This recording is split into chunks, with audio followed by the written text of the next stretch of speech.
بسم الله الرحمن الرحيم وهو الذي أنشأكم من نفس واحدة فمستقر ومستودع قد فصلنا الآيات لقوم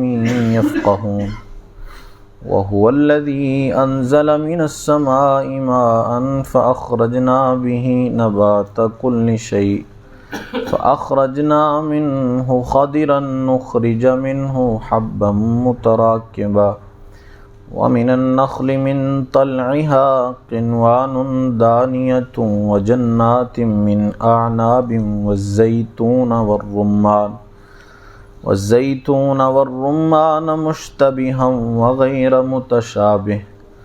انظروا إلى ثمره إذا أثمر وينعه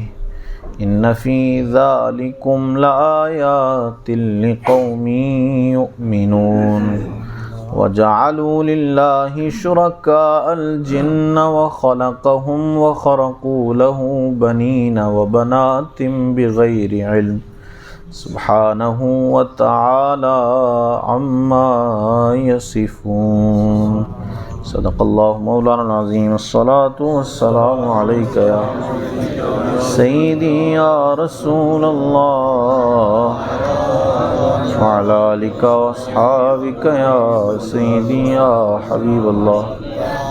الصلاة والسلام علیک یا سیدی یا نبی اللہ وعلی آلک واصحابک یا سیدی یا نور اللہ وَهُوَ الَّذِي أَنشَأَكُم مِّن نَّفْسٍ وَاحِدَةٍ فَمُسْتَقَرٌّ وَمُسْتَوْدَعٌ اور وہی ہے جس نے تم کو ایک جان سے پیدا کیا پھر کہیں تمہیں ٹھہرنا ہے اور کہیں امانت رہنا ہے قَدْ فَصَّلْنَا الْآيَاتِ لِقَوْمٍ يَفْقَهُونَ بے شک ہم نے مفصل آیتیں بیان کر دی ہیں سمجھ والوں کے لیے۔ اللہ عز و جل کی قدرت کے دلائل کا بیان ہے، اس سے پچھلی آیت میں بھی یہی تھا اور یہاں اس آیت میں بھی اسی کا تذکرہ ہے۔ فرمایا کہ ہم نے تم کو ایک جان سے پیدا کیا ہے، یعنی سیدنا آدم علیہ السلام سے۔ پہلے انسان ہیں آپ، اور اللہ عز و جل کے پہلے پیغمبر بھی آپ علیہ السلام ہیں۔ پھر آپ سے آگے جو ہے وہ انسانیت کا سلسلہ آگے بڑھتا چلا۔ تو یہ اللہ کی قدرت ہے کہ اس نے پہلے سیدنا آدم علیہ السلام کو بغیر والدین کے پیدا کیا، نہ ہی آپ کا کوئی باپ ہے اور نہ ہی آپ کی کوئی والدہ ہے، نہ ہی آپ کی کوئی ماں ہے۔ بغیر باپ کے صرف اپنی قدرت کاملہ سے اللہ عز و جل نے سیدنا آدم علیہ السلام کو پیدا فرمایا۔ پھر سیدنا آدم علیہ السلام سے آگے جو ہے وہ نسل کا سلسلہ چلانے کے لیے آپ ہی کے جسم اطہر مبارک سے سیدہ حوا رضی اللہ تعالیٰ عنہا کو پیدا کیا گیا، اور پھر اس طرح جو ہے وہ انسانی نسل کا سلسلہ آگے چلا۔ تو اللہ فرماتا ہے کہ وہی ہے جس نے تم کو ایک جان سے پیدا فرمایا، یعنی آدم علیہ السلام سے۔ ایسے ہی ہم تفصیل سے بیان کرتے ہیں آیتیں سمجھ والوں کے لیے۔ وَهُوَ الَّذِي أَنزَلَ مِنَ السَّمَاءِ مَاءً اور وہی ہے جس نے آسمان سے پانی اتارا، فَأَخْرَجْنَا بِهِ نَبَاتَ كُلِّ شَيْءٍ تو ہم نے اس سے ہر اگنے والی چیز نکالی، فَأَخْرَجْنَا مِنْهُ خَضِرًا نُخْرِجُ مِنْهُ حَبًّا مُتَرَاكِبًا تو ہم نے اس سے نکالی سبزی جس میں سے دانے نکلتے ہیں ایک دوسرے پر چڑھے ہوئے، وَمِنَ النَّخْلِ مِنْ طَلْعِهَا قِنْوَانٌ دَانِيَةٌ اور کھجور کے گھابے سے پاس پاس گچھے نکالے، وَجَنَّاتٍ مِّنْ أَعْنَابٍ وَالزَّيْتُونَ وَالرُّمَّانَ مُشْتَبِهًا وَغَيْرَ مُتَشَابِهٍ اور انگور کے باغ اور زیتون اور انار کسی بات میں ملتے اور کسی بات میں الگ، انظروا الی ثمرہ اذا اثمر وینعی اس کا پھل دیکھو جب پھلے اور اس کا پکنا بھی دیکھو، ان فی ذالکم لآیات لقوم یؤمنون بے شک اس میں نشانیاں ہیں ایمان رکھنے والوں کے لیے۔ یہ بھی اللہ عز و جل کی قدرت کا بیان ہے کہ وہی ہے جس نے آسمان سے پانی کو نازل کیا ہے، پھر اس سے زمین سے اگنے والی ہر چیز کو پیدا فرمایا۔ یہ اس کی قدرت ہے کہ پانی ایک ہی جیسا ہے اور زمین بھی بالکل ایک جیسی ہے، لیکن اس ایک ہی پانی سے آگے نکلنے والی چیزیں مختلف ہو جاتی ہیں، رنگ مختلف ہیں، ذائقے مختلف ہیں، استعمال مختلف ہیں۔ یہ اس کی قدرت ہے کہ ایک ہی پانی سے سب کو سیراب کیا گیا ہے، کسی کے لیے الگ پانی نہیں استعمال کیا گیا، ہر چیز کے لیے ایک ہی پانی ہے، اور زمین بھی سب کے لیے جو ہے وہ ایک جیسی ہے، کوئی الگ خاص زمین نہیں ہوتی کہ فلاں جگہ جو ہے فلاں چیز اگے گی، فلاں جگہ فلاں چیز اگے گی۔ وہ اس کی قدرت ہے کہ وہ ہر جگہ کوئی بھی چیز اگانے پر قادر ہے۔ تو یہ اس کی قدرت کی سب سے بڑی جو ہے وہ نشانی ہے کہ وہ پانی کو اتارتا ہے، اور پھر کتنی مقدار میں آنا چاہیے وہ بھی اس کی قدرت ہے، زیادہ بھی نہیں ہونے دیتا۔ یہ اس کی قدرت ہے کہ فصل پکنے کے لیے جتنا پانی چاہیے ہوتا ہے وہ اتنا ہی آنے دیتا ہے، یہ بھی اس کی قدرت کی نشانی ہے۔ لیکن لوگ اس سے عبرت حاصل نہیں کرتے، اس کی نعمتوں کا شکر ادا نہیں کرتے، کیونکہ اگلی آیت میں اللہ فرماتا ہے وَجَعَلُوا لِلَّهِ شُرَكَاءَ الْجِنَّ، اور انہوں نے اللہ کا شریک ٹھہرایا جنوں کو، وَخَلَقَهُمْ، حالانکہ اللہ نے انہیں پیدا فرمایا ہے، وَخَرَقُوا لَهُ بَنِينَ وَبَنَاتٍ بِغَيْرِ علم، اور انہوں نے اس کے لیے بیٹے اور بیٹیاں گھڑ دیں جہالت کی وجہ سے، سبحانہ وتعالی عما یصفون، پاکی اور برتری ہے اس کو ان ساری باتوں سے جو یہ بیان کرتے ہیں۔ یعنی اللہ فرماتا ہے کہ چاہیے تو یہ تھا کہ جتنی ہم نے دلائل دیے،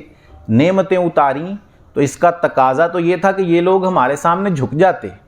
ہمارے سامنے سر تسلیم خم کر لیتے، ہم پر ایمان لے آتے، ہماری بات کو مان لیتے۔ لیکن اتنی نعمتیں اور دلائل دینے کے باوجود بھی یہ ہمارے سامنے اکڑ کر کھڑے ہو جاتے ہیں، ہمارے ساتھ دوسرے لوگوں کو شریک ٹھہراتے ہیں، وہ چیزیں جن کو ہم نے ہی پیدا کیا ہے انہیں ہمارا شریک بتانا شروع کر دیتے ہیں۔ جنوں کو یہ ہمارا شریک کہتے ہیں، حالانکہ جنوں کی تخلیق ہم نے خود ہی فرمائی ہے۔ تو تقاضا یہ تھا کہ نعمتیں سن کر، دلائل سن کر ان کو مان لیتے اور اللہ کے سامنے جھک جاتے، لیکن انہوں نے اس تقاضے کے خلاف کیا اور اس کے شریک ٹھہرا لیے۔ کبھی جنوں کو اس کا شریک بتایا، کبھی کہا کہ فرشتے اس کی بیٹیاں ہیں، کبھی کہا کہ عیسیٰ اور عزیر اس کے بیٹے ہیں۔ یہ ساری چیزیں ان لوگوں نے کی، حالانکہ ان پر کثرت سے اللہ عز و جل کے انعامات ہیں۔ جنہوں نے عزیر کو بیٹا کہا ان پر اتنے انعامات ہیں اللہ کے۔ بنی اسرائیل یہودیوں کو اللہ عز و جل نے کیسی کیسی نعمتیں عطا فرمائی ہیں۔ من و سلوہ ان کے لیے اللہ نے اتارا ہے، من و سلوہ ان کے لیے اتارا گیا، جنت سے خاص کھانا، ان کی ہر خواہش پوری کی گئی۔ پانی کا وقت آیا تو اللہ نے کہا موسیٰ علیہ السلام سے کہ آپ پتھر پر جو ہے وہ اپنا عصا ماریں، اس میں سے چشمہ جاری ہوگا۔ اور پھر وہ بھی ایک چشمہ نہیں، 12 قبیلے تھے، 12 کے لیے الگ الگ چشمے، ہر ایک خواہش پوری کی اللہ عز و جل نے۔ انہوں نے کہا ہم چونکہ 12 قبیلے ہیں تو ہمارے لیے الگ الگ انتظام ہونا چاہیے، تو ہر ایک کے لیے الگ الگ چشمہ نکالا گیا۔ دریا میں سے جب گزرنے کی باری آئی تو 12 ہی رستے بنائے گئے، ایک ہی رستے سے گزرنے کا نہیں کہا۔ اب سر پہ موت کھڑی ہے، پیچھے سے فرعون آ رہا ہے، آگے جو ہے وہ دریا ہے، لیکن وہاں بھی ان کی فرمائش نہیں ختم ہو رہی، کہہ رہے ہیں الگ الگ رستہ بنے۔ تو الگ الگ رستے بنا کر انہیں اس مصیبت سے نجات دی گئی۔ لیکن انہوں نے کیا کیا؟ عزیر علیہ السلام کو اللہ کا بیٹا کہہ دیا، شریک ٹھہرا دیا۔ تو تقاضا تو یہ تھا کہ جتنی نعمتیں ملیں اس کے سامنے جھک جاتے، اپنے آپ کو اس کا تابع فرمان کر لیتے، لیکن اس کا الٹ کیا۔ ایسے ہی نصارہ پر بھی اللہ عز و جل کے کئی سارے احسانات ہیں، عیسائیوں پر بھی اللہ عز و جل نے کتنے انعام، ان کی خواہش کے مطابق اللہ عز و جل نے آسمان سے دسترخوان اتارا۔ حواریوں نے کہا کہ اے عیسیٰ، کیا تمہارا رب یہ طاقت رکھتا ہے کہ ہمارے لیے آسمان سے دسترخوان اتارے؟ تو اللہ عز و جل سے دعا کی عیسیٰ علیہ السلام نے، اللہ عز و جل نے وہ اتار دیا۔ تو یہ انعام ہی تھا اس کا، لیکن انہوں نے عیسیٰ علیہ السلام کو معاذ اللہ اللہ کا بیٹا کہنا شروع کر دیا۔ اور یہی حال جو ہے وہ مشرکوں کا بھی ہے کہ مکہ جیسی زمین پر اللہ عز و جل نے انہیں عزت عطا فرمائی، کعبے کا متولی بنایا انہیں اللہ عز و جل نے۔ کعبۃ اللہ شریف جس کا اکثر لوگ احترام، اکثر مذاہب جو ہیں وہ کعبۃ اللہ شریف کا احترام کرتے ہیں، اس کا متولی کر دیا ان مشرکوں کو جو مکہ کے رہنے والے تھے۔ لیکن انہوں نے اس عزت کا کیا بدلہ دیا کہ اللہ کے ساتھ 360 بتوں کو شریک کر دیا۔ اس جگہ جہاں توحید کی بات ہے، جو توحید کی علامت ہے جگہ، اس جگہ میں انہوں نے 360 بت رکھے ہوئے تھے۔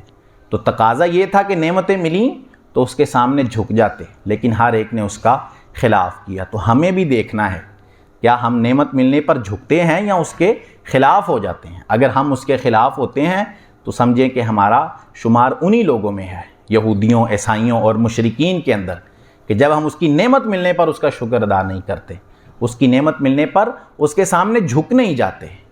نعمتیں شمار کرنا شروع کریں، ہماری گنتی ختم ہو جائے گی، لیکن اللہ کی نعمتیں ختم نہیں ہوں گی۔ وَإِن تَعُدُّوا نِعْمَتَ اللَّهِ لَا تُحْصُوهَا، اگر تم شمار کرنا چاہو اللہ کی نعمتوں کو شمار نہیں کر سکتے، تمہاری گنتی میں آ ہی نہیں سکتی، اتنی نعمتیں اللہ عز و جل نے عطا فرمائی ہیں۔ تو یہ سارے دلائل بتانے کا کہ اس نے دن اور رات پیدا کیے ہیں، اس نے جو ہے وہ آسمان سے پانی اتارا ہے، اس نے ستارے بنائے ہیں، چاند سورج، یہ سارے دلائل بتانے کا مقصد صرف ایک تھا